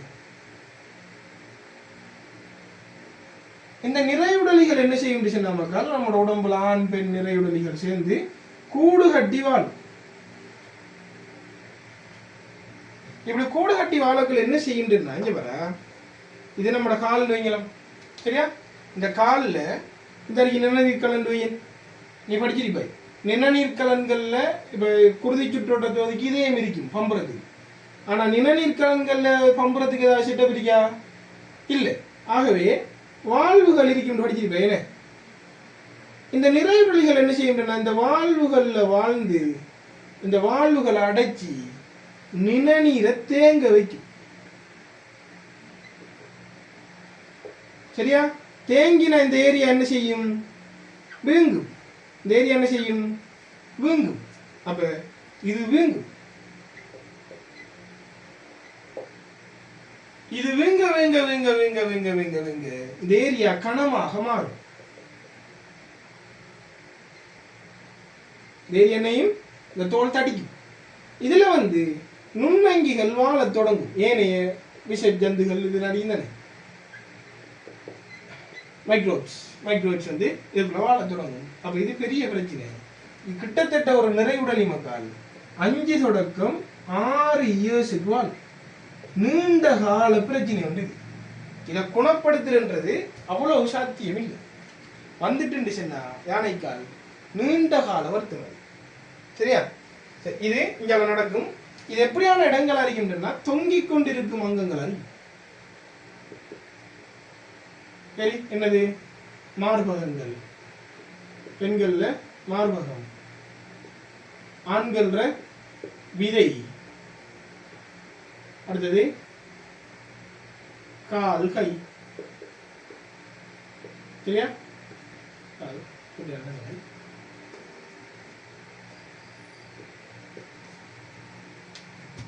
சரியா? சரி, இப்ப இந்த இந்த இந்த செட்டப் போடுங்களா. இப்ப நாம இங்க தேங்கும் போட்டுட்டு சரி, இப்ப இங்க வருவோம், இதுக்கு வருவோம். இப்ப இந்த நிறைவுடல் என்ன செய்யும் தெரியுமா? அடுத்த கட்டமா அது நுண்பைலேரியாக்கள் உருவாக்கும். இந்த நிறைவுடல் என்ன செய்யும்? நுண்பைலேரியாக்கள் உருவாக்கும். இந்த நுண்பைலேரியாக்கள் மக்கள் சரியா 2 விதமாக ஹெக் பண்ணக்கூடிய ஆக்கள். ஒன்று பகல் டைம், இன்னொன்று இரவு டைம். பகல் டைம்ல என்ன செய்யும்னா இது லங்ஸுக்குள்ள போய் ஒழிச்சிட்டு இருக்கு. இரவு டைம்ல தான் இது என்ன செய்யும்னா குருதிக்குள்ளே வரும். ஏன் இரவையில் ரத்த எடுக்கின்றா? இப்ப இந்த இரவு நேரங்கள்ல குருதியில இருக்கக்கூடிய நுண்பைலேரியாக்கள்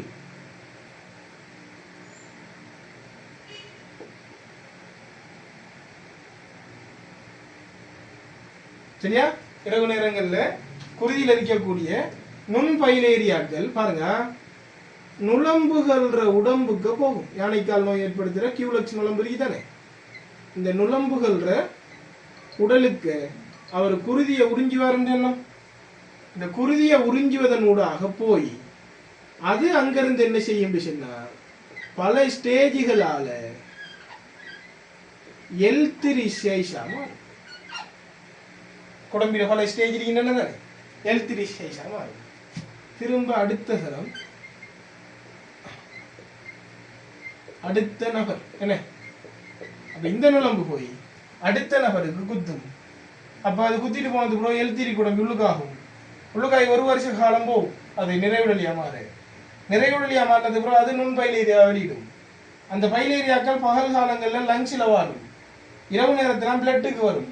ஏன்னா பிளட்டுக்கு வந்தால் தான் என்ன செய்யணும் கொண்டுட்டு போகணும். அப்போ அங்கே போகும் போகும் இப்படின்னு சொல்லி பரவிட்டே இருக்கும். அப்போ பாரு இது அதில் வாழ்க்கை வட்டத்தை கம்ப்ளீட் பண்ணுறதுக்கு நுழம்பும் வேணும் மனிதனும் வேணும்.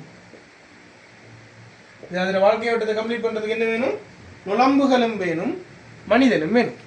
அப்போ யானைக்கால் நோய் எப்படி பரவுதுன்ற செட்டப் விளங்குது அவங்களுக்கு ஒருக்கா பாருங்க என்னென்ன நடக்குது எப்படி பரவுதுன்னு சொல்லி பாருங்க. சரியா மகால்? அப்போ இந்த யானைக்கால் நோயை ஏற்படுத்தக்கூடிய இந்த ஃபைலேரியாசிஸ் நெல்லும் சரியா வேற ஒரு நெமட்டோடா புச்சிரேரியா வெங்குரோட்டி இவர் இந்த வாழ்க்கை வட்டம் ஒரு இன்ட்ரெஸ்டிங்கான வாழ்க்கை வட்டம். பார்த்தீங்களா என்ன இது அது நுழம்பு கொஞ்சம் நேரம் இன்றைக்கி மனுஷனுக்கு கொஞ்சம் நேரம் வருது மனுஷனை பயன்படுத்தி பெருகுது ஒரு நுழம்பை பயன்படுத்தி இன்னொரு ஆளுக்கு போகுது இல்லையா அது அதில் லைஃப் சைக்கிளை கொண்டுட்டு போகும். அது கொண்டுட்டு போகல நமக்கு சின்ன ஒரு பிரச்சனை ஒன்று ஏற்படுத்தி கொண்டு போகும். என்னது நிணநீரை தேங்க வச்சிடும் அடக்கி வச்சிடும் சரியா. அப்ப நிறை உடலிகள் ஒரு காலமும் கடத்தப்படாது இல்லைங்கயா. இங்க பாரு இங்க வந்தது L3யா நிறை உடலியா L3 நிறை உடலிகள் எப்போதும் மனுஷனுக்கு ஆமாது L3கள் தான் நுழம்பினூடாக கடத்தப்படும் சரியா. அப்ப ஆண் பெண் என்று சொல்லி இருக்கும் நெமட்டோடாக்கள் படிச்சிருப்பை என்னது பெண் நெமட்டோடாக்கள் ஆண் நெமட்டோடாக்களை விட பருமனில் பெரியவை சரியா. சரி அப்ப எடுங்க இப்ப கேள்வியை பாப்பா எடுங்க ஓ சரியா நமக்கா. அப்ப இப்ப கேள்வி எடுங்க பாப்போம். என்ன சொல்லியா டெங்கு நோய் தொடர்பான சரியான கூற்று அல்லது கூற்றுக்களை தெரிக.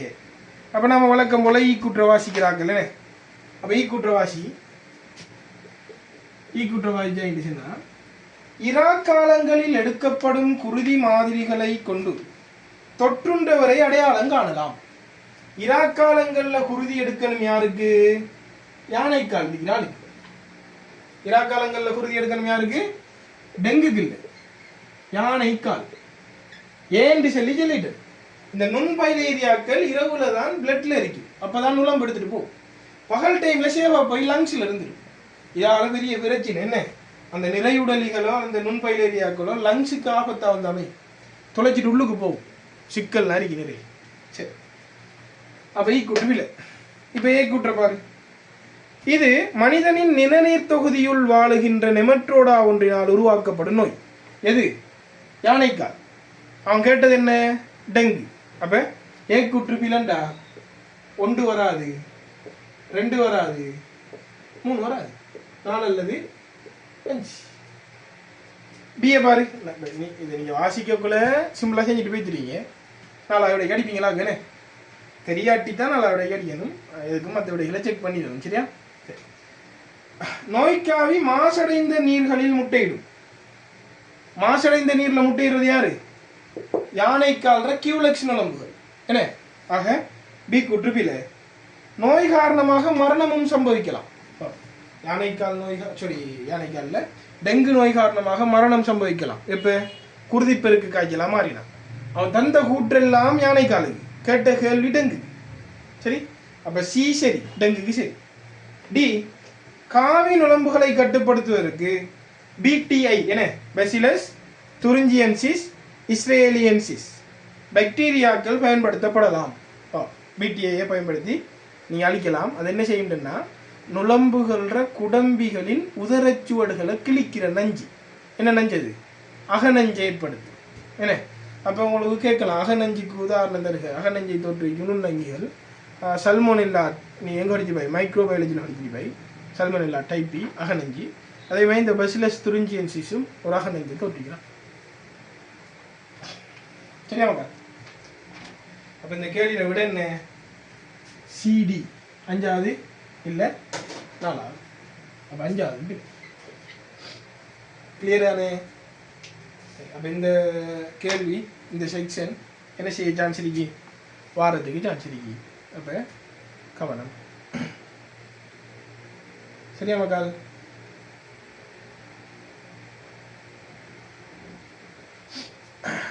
சரி,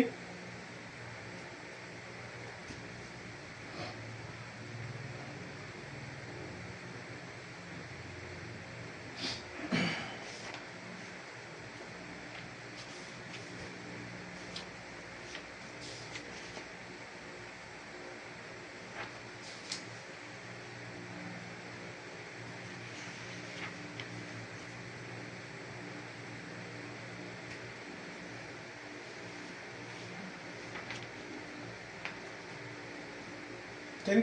அப்போ இதுகளை நோட் பண்ணி எடுங்க. சரியா? இதுக்குள்ள ஒரு வாழ்க்கை ஓட்டமும் பார்த்துருக்கேன்.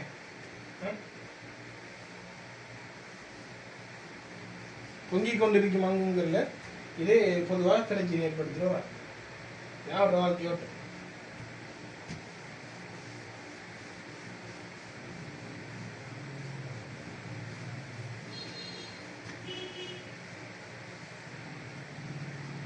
சரி, அம்பகலிய பாருங்க. கீழே தரப்பட்டுள்ள நோய்களுள் நன்னீர் அலங்கார மீன்களில் பாக்டீரியாவினால் இலகுவாக தொற்றும் நோய் அல்லது நோய்கள் ஆவன.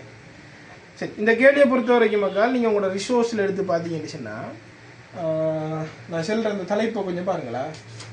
எங்கே போட்டிருப்பான்னு சொன்னால், அந்த அலங்கார மீன் வளர்ப்பினால் உண்டாகும் சுற்றாடல் பாதிப்புகள் என்று சொல்லி ஒரு தலைப்பு இருக்கும். 65வது பக்கமே நேரி. சரி, அடுத்து பாருங்க.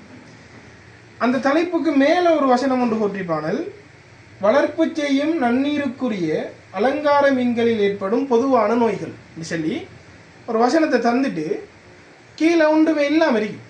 அடுத்த தலைப்பு ஸ்டார்ட் ஆகும். அப்போ இவங்களோட இங்கிலீஷ் ரிசோர்ஸில் பார்த்தீங்கன்னு சொன்னால் ஒரு அட்டவணை ஒன்று தந்திருப்பான். சரியா? அந்த அட்டவணையை நான் இந்த இந்த இந்த நம்ம போகிற கிளாஸுக்குரிய டேட் வரும் தானே, இப்போ நான் இது முன்கூட்டியாக ரெக்கார்ட் பண்ணுறேன். அப்போ இந்த டேட் வரக்குள்ளே நான் உங்களுக்கு நம்மளோட சேனலில் அடுத்த குரூப்லாம் ஷேர் பண்ணுவேன், நீங்கள் அதை பார்க்கலாம். சரி, அப்போ அதில் என்ன சொல்லியிருக்காங்கன்னு சொன்னால், அந்த அட்டவணையில் இப்போ அதுக்கு பின்னுக்கு நீங்கள் பார்த்தீங்கன்னா உங்களோட ரிசோர்ஸ்லேயே மேலதிக அறிவின் பொருட்டுன்னு சொல்லி கொஞ்சம் நோய்கள், அதில் இயல்புகள், அதை ஏற்படுத்துகிற நோயாக்கிகள்லாம் தந்திருப்பான். ஆனால் நமக்கு இது தேவையில்லை. அதில் அவன் மேலதிகம் என்ன சொல்லிக்கான், நமக்கு என்ன தேவைண்டா இந்த அட்டவணை தான். உனக்கு என்ன நோய் நன்னீர் வளர்ப்புல வரும், அது யாரால வரும் என்ற அந்த அறிவு உனக்கு இருக்கணும். சரியா? சரி, அப்போ பார்த்தீங்கன்னு சொன்னா அதில் செல்லப்பட்ட நோய்கள் என்ன பாருங்க. செட்டைகளது அழுகல் மற்றும் பூ அழுகல். செட்டைகளது அழுகல் இதை நீங்க மார்க் பண்ணிக்கங்க. அழுகல் மற்றும் பூவலுகள். சரியா? அதே மாதிரி குருதி பெருக்கும் குருதி நஞ்சாதல். அலங்கார மீன்கள்ல, நன்னீர் அலங்கார மீன்கள் வருது. குருதி பெருக்கும் குருதி நஞ்சாதலும்.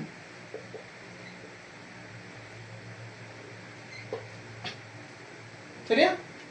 சரி, அதே மாதிரி தான் இந்த கொலம்னாரிஸ் நோய், கொலம்னாரிஸ் டிசீஸ்.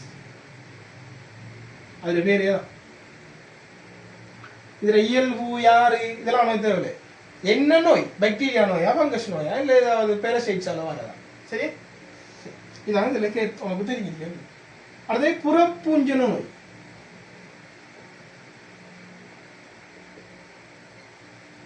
இவ்வளவுதான் தேவையா? புறப்பூஞ்சன நோய். சரி, அடுத்தது ஃபிஷ் ஒயிட் ஸ்பாட் டிசீஸ், அதாவது நமச்சல் நோய். என்ன சாமாது? நமச்சல் நோய். உங்களோட இங்கிலீஷ் ரிசோர்ஸில் இதுக்கி தமிழ் ரிசோர்ஸில் இந்த இதை தராமட்டிருக்கான். அப்போ நீங்கள் அந்த மேலதிக அறிவின் பொருட்டுன்றதை வாசித்து தான் முடிவு எடுக்க இருக்கும். சரி, நமச்சல் நோய் அல்லது மீன் வெண்புள்ளி நோய். மீன் ஃபிஷ் ஒயிட் ஸ்பாட் வெண்புள்ளி நோய். சரியா? அதே மாதிரி அடுத்தது என்னன்னு சொன்னாங்க ட்ரைகோடினோசிஸ். ட்ரைகோடினோசிஸ்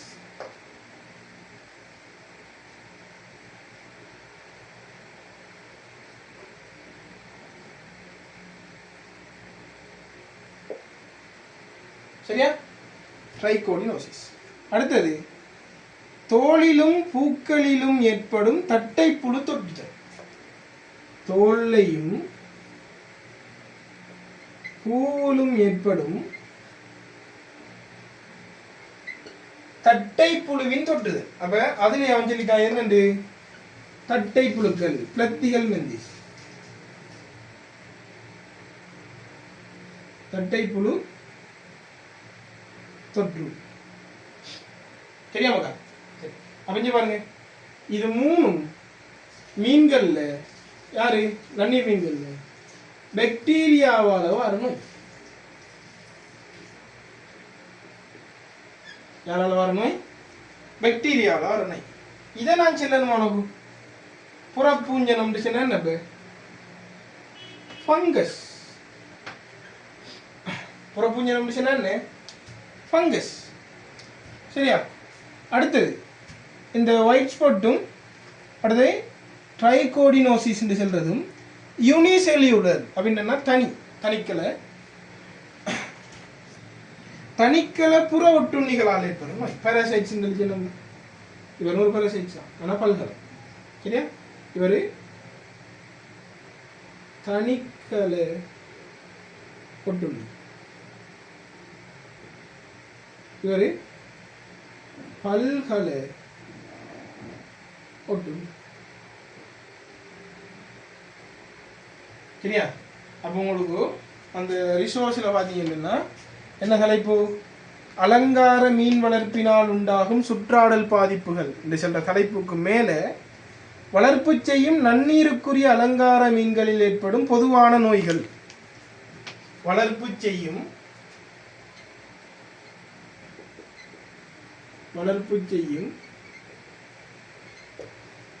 நன்னீருக்குரிய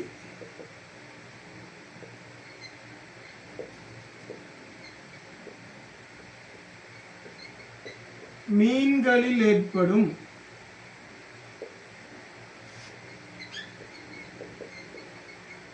பொதுவான நோய்கள்.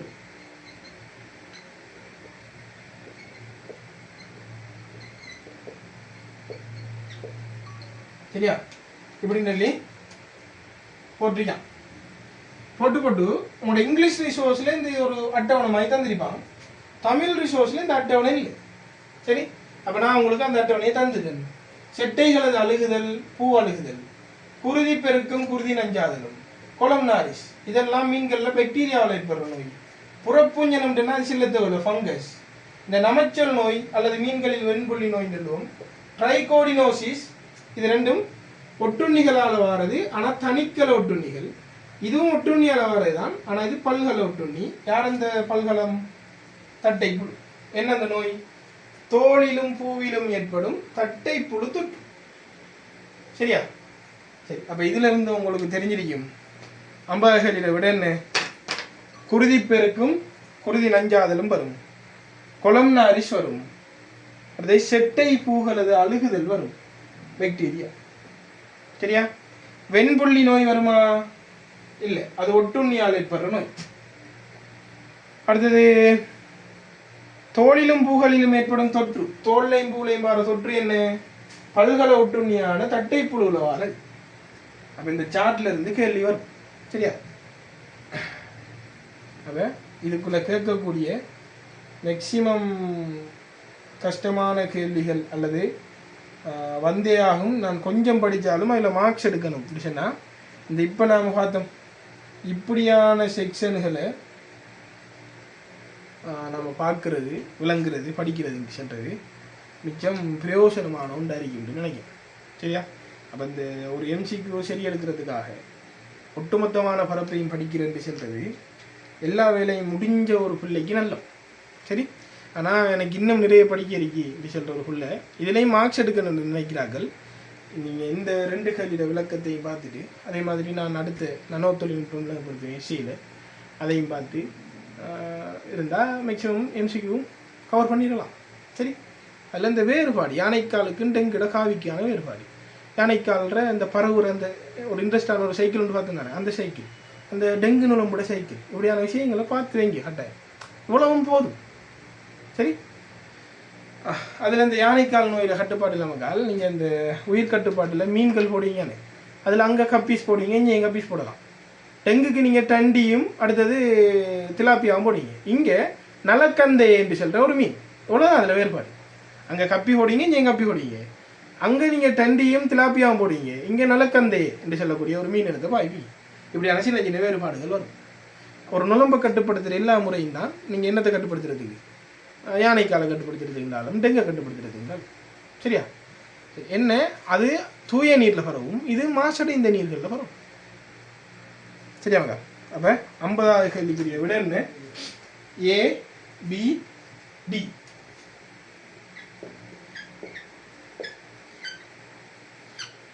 அப்போ கம்ப்ளீட் என்ன பேப்பர் 1 50 எம்சிக்யூகளுக்கான விளக்கம் பூரணமாக்கப்பட்டுச்சு.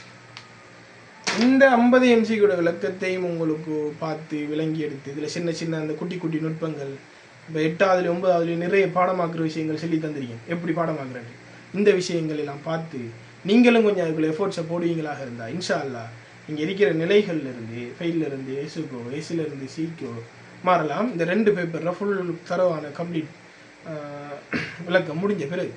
சரியா? என்னாலேன்றது மேக்சிமமான விஷயங்களை தெளிவாக சுருக்கமாக ஷார்ட்டாக சொல்லியிருக்கேன். ஒரு பேப்பர் கிளாஸில் எவ்வளோ செல்லலாமோ அவ்வளோ செல்லலாம். சரி, இது அப்பயும் பார்த்தீங்கன்னு நான் நினைக்கிறேன் இந்த 50 எம்சிக்கும் கிட்டத்தட்ட ஒரு 10 மணித்தியாலம் போயிருக்குன்னு நினைக்கிறேன். விளங்கப்படுத்தி முடியும் மொத்தமாக பார்த்தா தெரியும். சரி சரி அப்போ நாங்கள் அடுத்தது எஸ்ஏ தான் மெயினாக பார்க்கப்படும். ஸ்ட்ரக்சர் நீங்கள் எக்ஸாம் செய்வீங்க, நான் அதில் ஸ்கீமை போடுவேன். நீங்கள் அந்த ஸ்கீமை பார்த்து உங்களோட பிள்ளைகளை திருத்தலாம், அதில் வர டவுட்ஸை கேட்கலாம். சரி, இப்போ ஸ்ட்ரக்சருக்கு மினக்கிட வேண்டிய அவசியம் ஒன்றும் இல்லை. நீங்கள் ஸ்கீமை பார்த்து விளைவிக்கலாம்.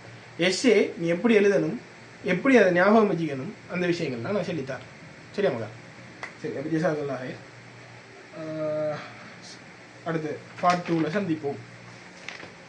இத்துடன் நிறைவடைந்தன.